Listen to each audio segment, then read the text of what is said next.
Assalamualaikum warahmatullahi wabarakatuh. Sampai berjumpa kembali di mata kuliah Evidence Based Midwifery bersama saya Violeta Siska Mutiara. Materi kali ini kita akan membahas tentang pedoman telaah kritis artikel tentang terapi atau pencegahan. Setelah di pertemuan sebelumnya kita membahas tentang artikel diagnosis dan Anda telah mencoba mencari artikel dalam jurnal tentang diagnosis. Kali ini kita akan mencoba menelaah kritis apa itu atau seperti apa jurnal terapi.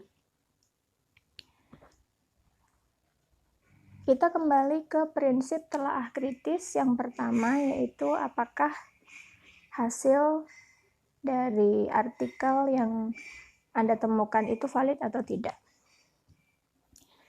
Nah, di sini untuk petunjuk primer yang pertama adalah apabila ada randomisasi seperti biasa. Jadi yang seperti kemarin masih sama, yaitu apakah ada random atau tidak. Kemudian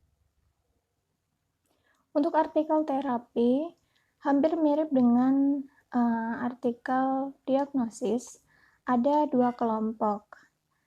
Di sini ada kelompok perlakuan dan ada kelompok kontrol. Nah, untuk kelompok perlakuan di sini misalnya diberi terapi A, sedangkan kelompok kontrolnya tidak diberi terapi. Atau sebaliknya, misalnya kelompok perlakuan diberi terapi B atau terapi baru, yang kelompok kontrol diberikan terapi standar yang memang sudah berlaku sebelumnya atau sudah merupakan program yang berjalan. Nah, sedangkan di sini untuk randomisasi, tujuannya adalah untuk menyamakan faktor prognosis yang diketahui atau justru yang tidak diketahui. Kita juga harus melihat pada artikel jurnal tentang terapi, apakah follow up-nya komplit atau tidak. Di situ dilihat dalam pemberian terapinya, diikuti bagaimana keluarannya, dan kemudian untuk angka dropout-nya besar atau tidak. Semakin besar angka dropout, semakin cenderung bias. Kenapa? Karena pasien dropout sering memiliki prognosis yang berbeda. Kemudian bisa karena mendapatkan efek yang merugikan atau bahkan meninggal, atau bisa juga sembuh dan tidak kontrol. Bagaimana yang dimaksud dengan dropout-nya besar? Di sini diasumsikan dropout pada kelompok intervensi mendapatkan outcome yang jelek. Lebih baik seperti itu, supaya nanti kesimpulannya tidak berubah dan dropout-nya tidak terlalu banyak. Jadi langkahnya adalah dianggap bahwa kelompok intervensi mendapatkan outcome yang jelek, kelompok kontrol mendapatkan outcome yang baik. Untuk mengetahui hasil dari artikel tersebut valid atau tidak, petunjuk primer selanjutnya adalah dianalisis pada kelompok awal. Setelah tadi follow up lengkap, kemudian dianalisis pada kelompok awal. Jadi yang apabila di situ menjelaskan bahwa responden atau subjek penelitian yang tidak mematuhi terapi itu tidak dieksklusi dan dropout-nya tetap dianalisis, itu berarti kemungkinan besar jurnalnya atau artikelnya valid.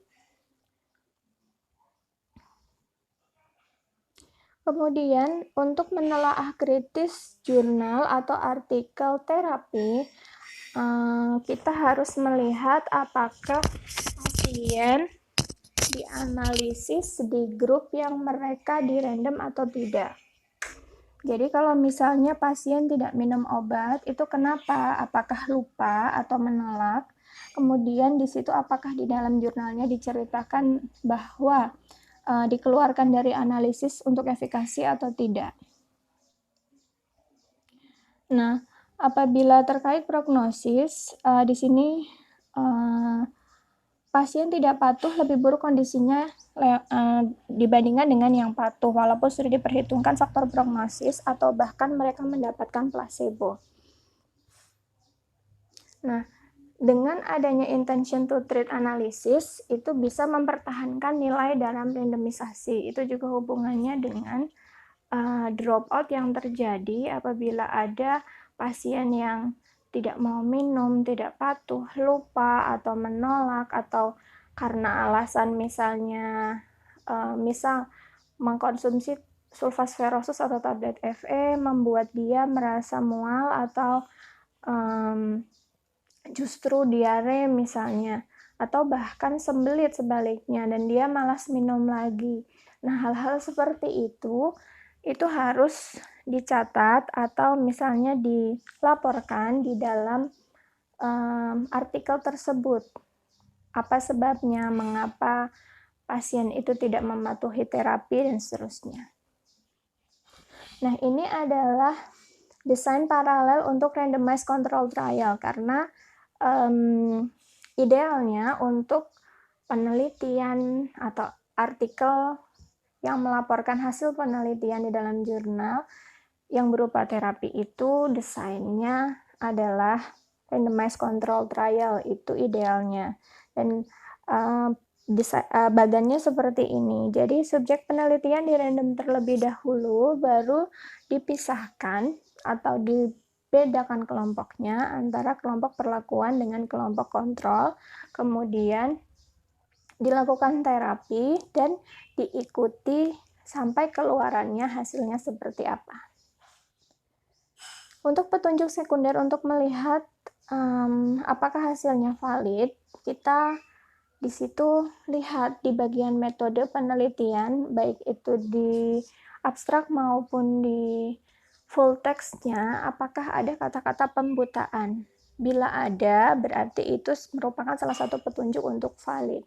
Sedangkan pembutaan sendiri ada bermacam-macam, ada single blind, ada double blind, ada triple blind. Tujuan dari blinding atau pembutaan ini adalah menghindari bias. Di sini contohnya begini, akan lebih baik jika misal untuk penelitian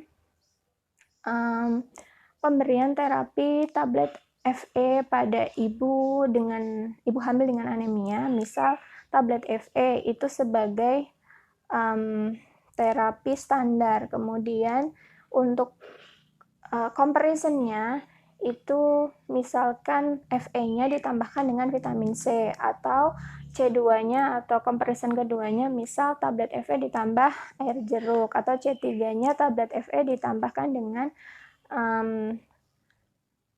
buah papaya misalnya.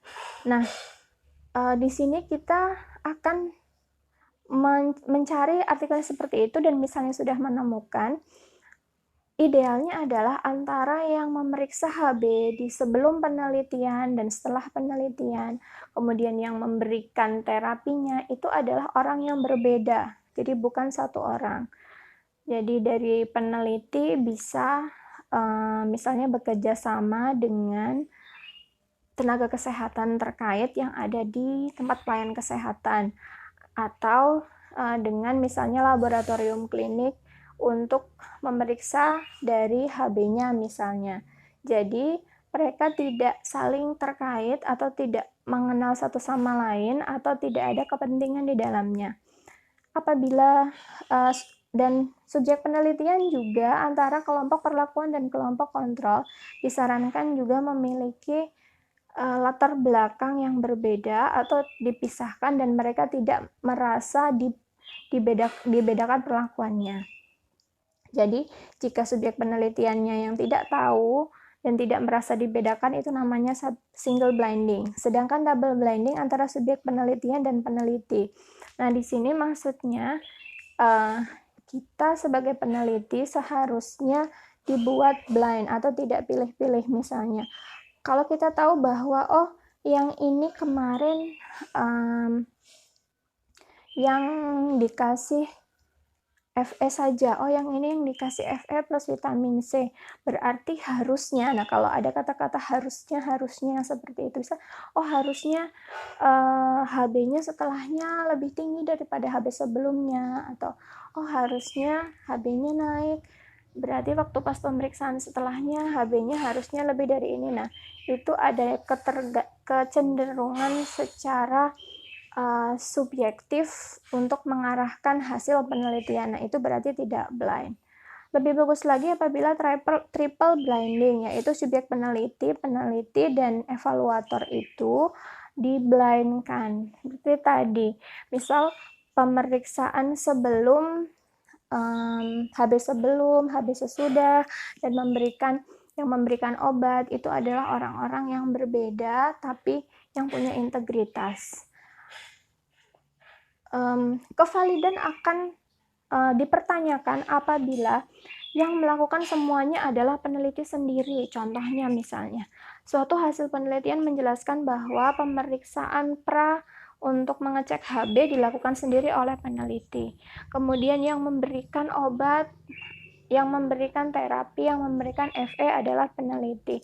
Yang memberikan vitamin C atau yang memberikan air jeruk atau yang memberikan buah pepaya itu juga peneliti sendiri. Kemudian yang setelahnya pada saat selesai juga peneliti sendiri, dan yang mengevaluasi adalah peneliti sendiri. Nah, yang seperti itu berarti kevalidannya dipertanyakan karena akan sangat subjektif hasil sebelum dan sesudahnya, dan akan diragukan bahwa penelitian tersebut valid. Karena bisa jadi selama terapi, peneliti akan betul-betul meyakinkan atau akan betul-betul dengan usaha tambahan, misalnya memastikan bahwa yang minum FE bersama dengan vitamin C harus betul-betul teratur, sedangkan yang hanya FE saja mungkin dia akan tidak teratur. Nah, yang seperti itu harus dikendalikan. Salah satunya adalah dengan blinding tadi. Untuk petunjuk sekunder, apakah hasil dari studi valid, itu dapat dilihat dari perlakuan dan kelompok kontrol sama, dan apabila ada perlakuan lain juga sama. Seperti saya sudah jelaskan tadi, apabila dari peneliti sendiri yang langsung memberikan terapi, itu akan diragukan atau ditakutkan bahwa si peneliti berusaha lebih kepada respondennya atau kepada subjek penelitian yang dengan perlakuan. Terkadang konselingnya lebih lama atau mereka lebih ketat dalam pengawasan misalnya, sedangkan yang kelompok kontrol cenderung dibiarkan. Nah, untuk mengantisipasi itu tadi gunakan double atau triple blinding, yaitu yang memberikan terapi betul-betul dari orang-orang yang tidak berkepentingan, misalnya dari enumerator atau mungkin justru dari petugas kesehatan yang memang diminta untuk melakukan tugas tersebut. Jadi mereka hanya melakukan sesuai dengan SOP atau protapnya dan sesuai standar yang sudah ditentukan. Jadi tidak ada perlakuan-perlakuan tambahan, tidak ada obat-obat tambahan, tidak ada, dan untuk konselingnya juga disamakan persis. Jadi apabila ada kointervensi, misalnya ada dikasih tahu untuk makan sayuran hijau, dikasih tahu untuk minum susu, dikasih tahu untuk istirahat yang cukup, semuanya diperlakukan sama. Jadi tidak ada beda intervensi atau ada misalnya ada tambahan atau kointervensi pun dia tetap sama perlakuannya. Di prinsip yang selanjutnya untuk telah kritis adalah apa hasilnya, dan di situ dilihat bagaimana besar dari efek dari terapinya, kemudian bagaimana ketepatan dari terapi tersebut.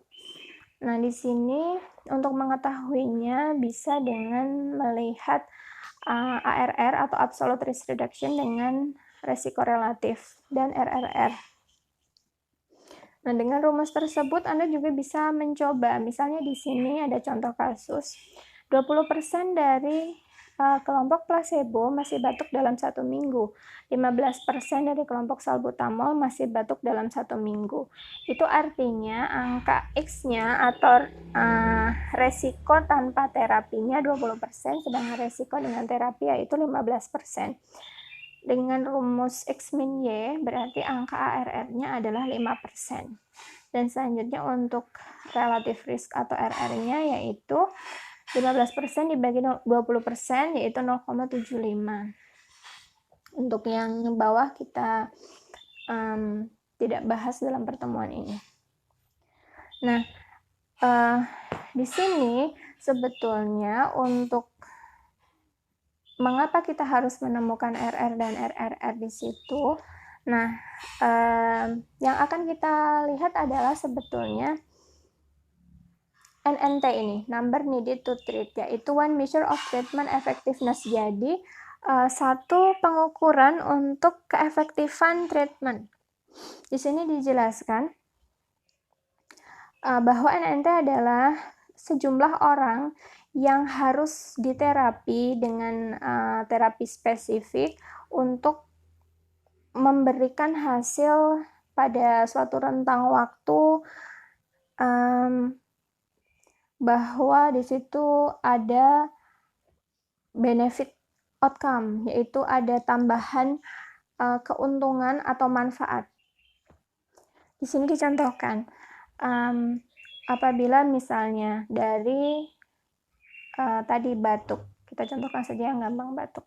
Misal dari ada 10 orang yang batuk, diberi obat A, sembuh 1. Sedangkan ada 100 orang batuk, diberi obat B, sembuh 1. Bagaimana kecenderungannya? Apabila Anda batuk, Anda mau minum yang obat A atau obat B? Apabila 1 banding 10 dan 1 banding 100, tentu saja akan lebih bagus jika 1 banding 10. Jadi, di sini NNT adalah jumlah yang dibutuhkan untuk menghasilkan satu kesembuhan.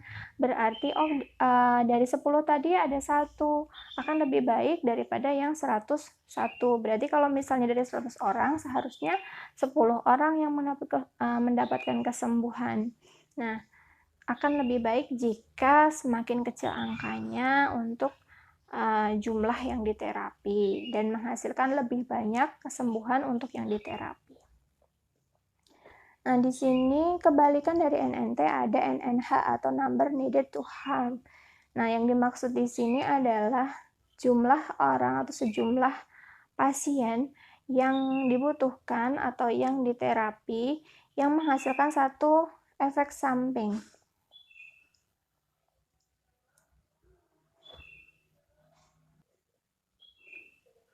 Di sini saya contohkan.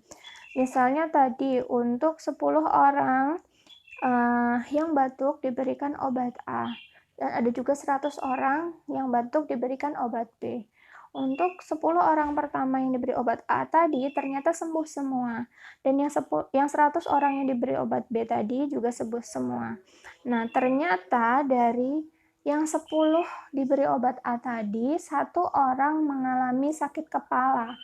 Sedangkan yang 100 tadi 1 orang juga mengalami sakit kepala.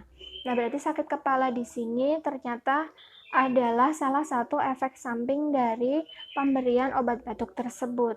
Nah, untuk angka NNH ini tentu saja kita akan memilih yang dari 100 orang yang diterapi akan muncul satu efek samping.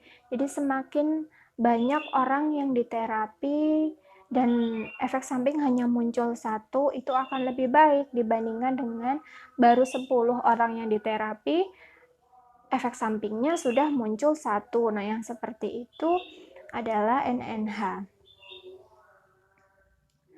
Nah, selanjutnya untuk prinsip telaah kritis yang ketiga, apakah hasilnya dapat membantu pasien saya? Di situ kita akan melihat sama seperti di artikel diagnosis, di terapi ini juga pertanyaannya masih sama, dapat diterapkan atau tidak. Nah, apakah pasien saya sesuai dengan kriteria inklusi dan eksklusi penelitian tersebut atau tidak? Kriterianya sama atau tidak, sesuai atau tidak, apakah setting tempatnya sesuai, kemudian dilihat semua keluaran klinis yang penting dipertimbangkan, terutama yang penting dari sisi pasien dan dilihat juga efek sampingnya. Apakah efek sampingnya berat, apakah efek sampingnya besar, apakah di situ juga untuk biayanya, misalnya apakah biayanya sebanding dengan manfaat yang diterima oleh pasien, apakah juga bisa diaplikasikan, apakah ya tadi, jadi bermanfaat atau tidak, biayanya sesuai atau tidak, efek sampingnya berat atau tidak. Untuk NNT dan NNH serta untuk pertimbangan hasilnya ini, kita bisa mempertimbangkan juga jenis penyakitnya. Jadi, untuk penyakit-penyakit yang berat atau penyakit-penyakit yang jarang dan belum ditemukan obatnya, suatu efek samping yang berat pun terkadang bisa diterima. Tapi untuk penyakit-penyakit umum atau common dan yang banyak terjadi di masyarakat, sebisa mungkin terapi atau obat yang diberikan itu memberikan efek samping sekecil mungkin. Karena apabila itu adalah penyakit-penyakit umum yang sering terjadi di masyarakat, kemudian obatnya menghasilkan efek samping yang berat, itu obat tersebut kemungkinan besar benefitnya kecil. Apalagi misalnya kita contohkan obat diare, obat flu, obat batuk, kalau harganya terlalu mahal tentu orang tidak akan mau membelinya. Atau tadi juga sama, obat diare, obat batuk, obat flu yang misalnya justru menyebabkan sakit kepala atau menyebabkan gangguan pencernaan, tentu tidak akan dipilih oleh masyarakat. Sedangkan misalnya jika ditemukan, misal contohnya adalah obat untuk COVID-19 misalnya, atau obat untuk HIV/AIDS misalnya, semahal apapun itu atau misalnya harganya tidak terjangkau pun, bagi si penderita akan diusahakan untuk membeli apabila memang ditemukan obatnya.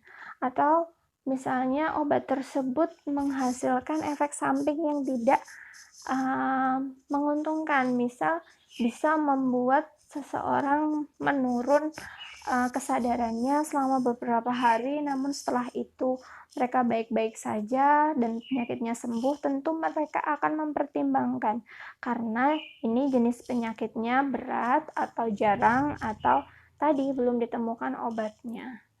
Nah, tadi berarti untuk NNT dan NNH-nya juga bisa disesuaikan dengan jenis penyakitnya dan berat atau tidaknya, kemudian apakah memang obatnya sudah ditemukan atau tidak.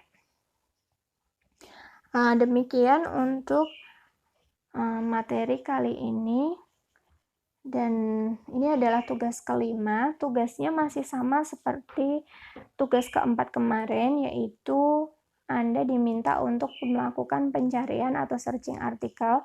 Kalau kemarin Anda mencari artikel diagnosis, kali ini Anda diminta untuk mencari artikel terapi. Pastikan yang Anda cari adalah benar-benar artikel terapi. Jadi tadi, yang dibahas di situ adalah pemberian obat atau perlakuan atau penata laksanaan atau penanganan yang ada di kelompok perlakuan dan kelompok kontrol. Contohnya yang paling spesifik seperti itu.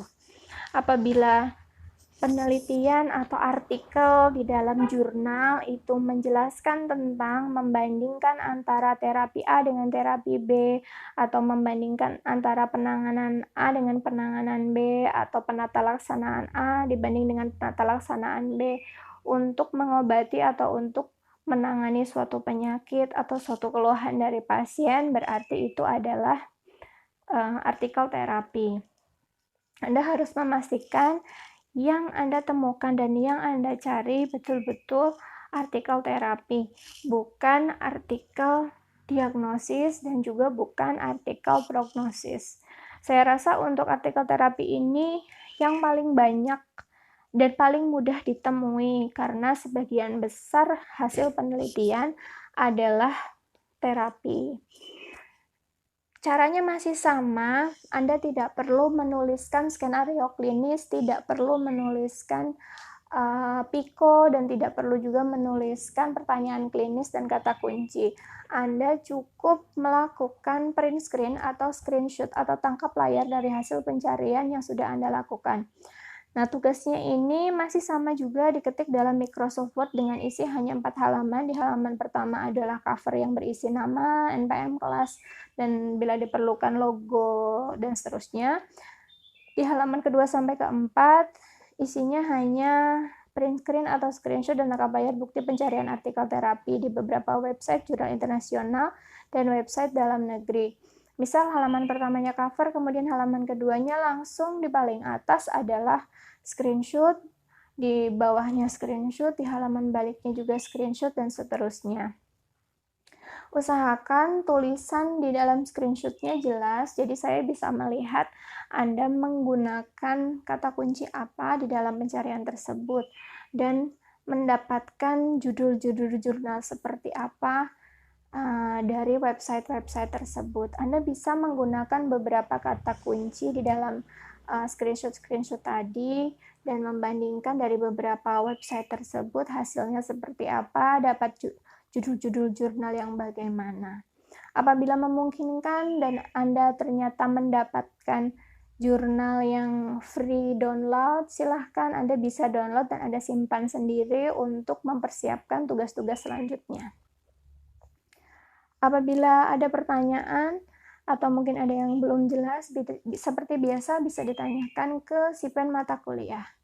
Cukup sekian pertemuan kita pada kali ini. Saya tutup. Wassalamualaikum warahmatullahi wabarakatuh.